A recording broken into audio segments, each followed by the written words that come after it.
नमस्कार, मी जुईली. आपण पाहताय कोकण सार लाईव्ह. संध्याकाळच्या न्यूज बुलेटिनमध्ये आपलं मनपूर्वक स्वागत. बुलेटिनच्या सुरुवातीला बातमी येते देवगडमधून. बातमी आहे अणुऊर्जा प्रकल्पासंदर्भातले.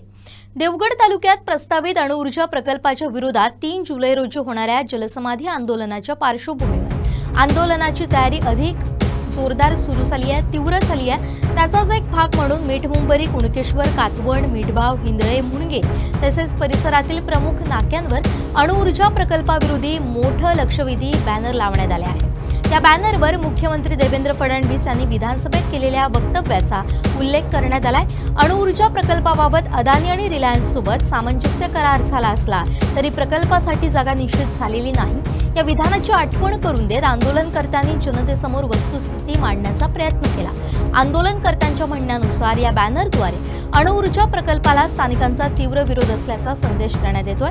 3 जुलै रोजी मीठमुंबरी, बागवाडी इथं होणाऱ्या जलसमाधी आंदोलनात आंबा, काजू बागायतदार, मच्छीमार, शेतकरी आणि नागरिकांनी सहभागी होण्याचं आवाहन करण्यात आलंय. या बॅनरबाजीमुळे देवगड तालुक्यातील अणुऊर्जा प्रकल्पाचा मुद्दा पुन्हा चर्चेचा विषय ठरलाय. आगामी जलसमाधी आंदोलनाकडे संपूर्ण जिल्ह्याचं लक्ष लागलंय. या घटनेकडे आपलंही लक्ष असेल. या आंदोलनाचे प्रत्येक अपडेट आपल्याला कोकण सार लाईव्हवर पाहता येतील.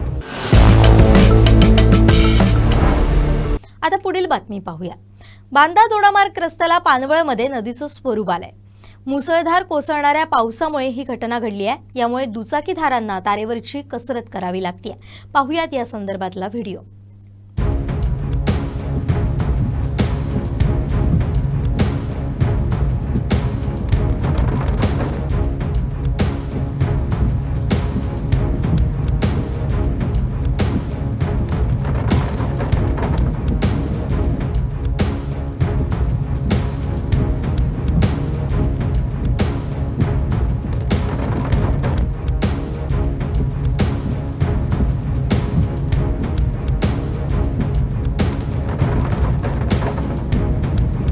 या रस्त्यावरून जर तुम्ही जात असाल तर नक्की काळजी घ्या. सरकारला माणसांचा असो वा प्राण्यांचा जीव एवढा स्वस्त वाटतोय का, असा सवाल आंबोलीतील प्रकारामुळे उपस्थित होतोय. महावितरणचा हा गलथान कारभार आंबोलीच्या जीवावर उठणारा ठरलाय. नुकत्याच घडलेल्या या घटनेत 2 जनावरांचा बळी गेला असून सुदैवानं मनुष्यहानी टळली. मात्र यामुळे ग्रामस्थ संतप्त झालेत. माणसांचे जनावरांचे जाणारे बळी बघता आणखीन किती बळी घेतल्यावर सरकारला, ऊर्जा मंत्र्यांना जाग येणार, असा सवाल सर्वसामान्यातून उपस्थित होतोय. आंबोली मुळवंतवाडी येथील शेतकरी भिसाजी महादेव सरमळकर यांची गाभण म्हैस आणि रेडकू यांना विजेचा धक्का बसल्यानं ती जागेच ठार झाले. शेतातून चरायला जात असताना जमिनीवर पडलेल्या विद्युत भारित तारांचा स्पर्श होऊन ही घटना घडली. सुदैवानं यात मनुष्यहानी झाली नसली तरी महावितरणचा भोंगळ कारभार पुन्हा एकदा चव्हाट्यावर आला. ग्रामीण भागासह शहरी भागातील महावितरणचा भोंगळ कारभार चव्हाट्यावर आहे. या ढिसाळ कारभारामुळे आजवर अनेकांचे बळी गेले. मंगळवारी दुपारच्या सुमारास आंबोलीत शेतकऱ्याला आपली गाभण म्हैस आणि रेडकू यांना गमवावं लागलं. चरण्यासाठी जात असताना शेतात पडलेल्या विद्युत भारित तारांचा स्पर्श होऊन त्या जागीच ठार झाल्या. दैव बलवत्तर म्हणून यात मनुष्यहानी झाली नाही, अन्यथा मोठा अनर्थ घडला असता. मात्र 2 जनावरं जागीच ठार झाल्यानं शेतकरी सरमळकर यांच्यावर दुःखाचा डोंगर कोसळला. जवळपास 1.5 लाखांचं नुकसान यात झालंय. येथील गणपत गावडे यांनी प्रसंगावधान राखल्यानं इतर जनावरांना त्यांनी रोखून धरलं. त्यामुळे मोठा अनर्थ टळला. त्यात मंगळवारी उशिरापर्यंत पंचनाम्यासाठी प्रशासनाकडून कोणतीही दखल घेतली गेली नाही. जोवर पंचनामा होत नाही तोवर मृत गुरांना हलवणार नाही, अशी भूमिका शेतकऱ्यांना घेतल्यानंतर प्रशासनाला जाग आली. बुधवारी सायंकाळी पंचनामा करून शेतकऱ्यांना नुकसान भरपाई देण्याचं आश्वासन दिलं गेलं. यानंतर शेतकऱ्यांकडून गुरांचे मृतदेह ताब्यात घेण्यात आले. दरम्यान यासह नांगरतास भागात नव्यानं बसवण्यात आलेले विद्युत पोल हे धोकादायक पद्धतीनं बसवण्यात आले. तिथं देखील अशाच घटना पावसात घडण्याची शक्यता आहे. त्या प्रकाराची भीती स्थानिकांनी व्यक्त केली आहे. मात्र लोकांचे जीव म्हणजे खेळ समजणाऱ्या महावितरण आणि सरकारला त्याचं काहीच पडलेलं नाहीये. याबाबत विचारणा करण्यासाठी महावितरणचे उपकार्यकारी अभियंता शैलेश राक्ष यांना फोन केला असता त्यांच्याकडून कोणत्याही प्रकारचा प्रतिसाद नेहमीप्रमाणे मिळालेला नाहीये. महावितरणच्या गलथान कारभारामुळे आजवर अनेकांचे बळी गेलेत. केवळ 5 लाखांची मदत देत माणसांची किंमत करण्याचं काम सरकारकडून होतं. मनुष्याला 5 लाखांचा तर जनावरांचा रेट जेमतेम नुकसान भरपाई ठरवला जातो. यापूर्वीच्या अधिवेशनात आमदार निलेश राणेंनी देखील वीज अपघात आणि बळींकडे सरकारचं लक्ष वेधलं होतं, मात्र सरकारला त्याचं गांभीर्य अद्याप जाणवलेलं नसल्याचं दिसून येत आहे। त्यामुळे संबंधित विभागाच्या चुकांमुळे होणारे विद्युत अपघात, जाणारे मनुष्य आणि प्राण्यांचे बळी बघता आणखीन किती बळी घेतल्यावर सरकारला जाग येणार? राज्याचे मुख्यमंत्रीच ऊर्जा खात्याचे प्रमुख असल्यानं त्यांचे डोळे कधी उघडणार, असा सवाल आता संतप्त लोकांकडून केला जातोय। पुढील बातमी येते बांद्यातून। बांदा चेकपोस्टवर सिंधुदुर्ग पोलिसांनी मोठी कारवाई केली आहे। सिंधुदुर्ग पोलिसांच्या वतीनं अवैध धंद्यांविरोधात राबवण्यात येत असलेल्या धडक मोहिमेअंतर्गत 2 जुलै 2026ला दुपारच्या सुमारास बांदा चेकपोस्ट इथं मोठी कारवाई करण्यात आली। नाकाबंदी दरम्यान एका बोलेरो पिकअप जीपमधून बेकायदेशीरपणे वाहतूक केली जाणारी तब्बल 4,47,240 रुपये किमतीची गोवा बनावटीची दारू जप्त करण्यात आली आहे। या प्रकरणी एका संशयित आरोपीला ताब्यात घेण्यात आलंय। या गुन्ह्यांसंदर्भातील कायदेशीर प्रक्रिया सुरू आहे। दुपारी बांदा चेकपोस्ट इथं पोलिसांचे नाका तपासणीचं काम सुरू होतं। यावेळी तिथून जाणाऱ्या बोलेरो पिकअप जीपला पोलिसांनी तपासणीसाठी थांबवलं।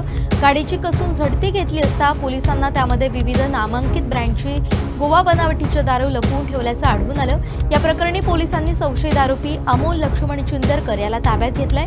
पोलिसांच्या या कारवाईत 4,47,240 रुपये किमतीची गोवा बनावटीची दारू, 5 लाख रुपये किमतीची बोलेरो पिकअप जीप असा एकूण 9,47,240 रुपयांचा मुद्देमाल जप्त करण्यात आला। सावंतवाडी पोलीस ठाण्यात या संदर्भातील गुन्हा दाखल करण्याची प्रक्रिया सुरू आहे।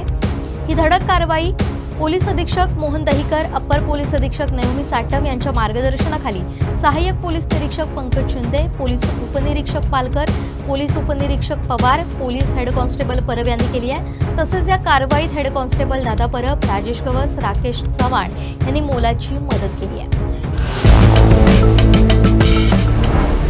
बुलेटिनच्या शेवटी पाहणार आहोत अत्यंत महत्त्वाची बातमी आहे पावसासंदर्भातली। कोकणातील अतिवृष्टीसाठी ओळखल्या जाणाऱ्या सिंधुदुर्ग जिल्ह्यात यंदाचा जून महिना अपेक्षेपेक्षा अत्यंत कोरडा ठरलाय। जून महिन्याची सरासरी 880 मिलीमीटर पर्जन्यमान असताना यंदा केवळ 507.3 मिलीमीटर पावसाची नोंद झाली आहे। परिणामी सरासरीच्या तुलनेत 42.35% पावसाची तूट निर्माण झाली आहे। गेल्या 5 वर्षातील हा सर्वात कमी जूनमधील पाऊस ठरलाय। या परिस्थितीचा थेट परिणाम खरीप हंगाम, भात लागवड, धरणातील पाणीसाठा आणि ग्रामीण व्यवस्थेवर होऊ लागलाय।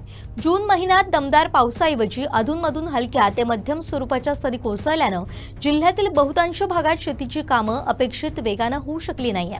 अनेक ठिकाणी भाताच्या रोपवाटिका तयार असल्या तरी लागवडीसाठी आवश्यक असलेलं पाणी उपलब्ध नसल्यानं शेतकऱ्यांना प्रतीक्षाच करावी लागते। जुलैच्या पहिल्या 15 आठवड्यात समाधानकारक पाऊस न झाल्यानं उत्पादनावर परिणाम होण्याची शक्यता कृषी क्षेत्रातून व्यक्त होते।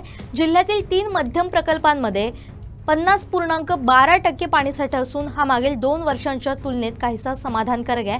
मात्र 29 लघु पाटबंधारे प्रकल्पांमध्ये केवळ 24.26% साठा असल्यानं लहान सिंचन योजनांवर अवलंबून असलेल्या भागांमध्ये चिंता वाढली आहे। कृषी तज्ज्ञांच्या मते जुलैच्या पहिल्या 15 आठवड्यात मुसळधार आणि सातत्यपूर्ण पाऊस झाला तर परिस्थिती सुधारू शकते, अन्यथा लागवड उशिरा होऊन उत्पादन घटण्याची शक्यता आहे। कृषी विभागानेही आता जुलै महिन्यातील पर्जन्यमानावर विशेष लक्ष केंद्रित केलंय।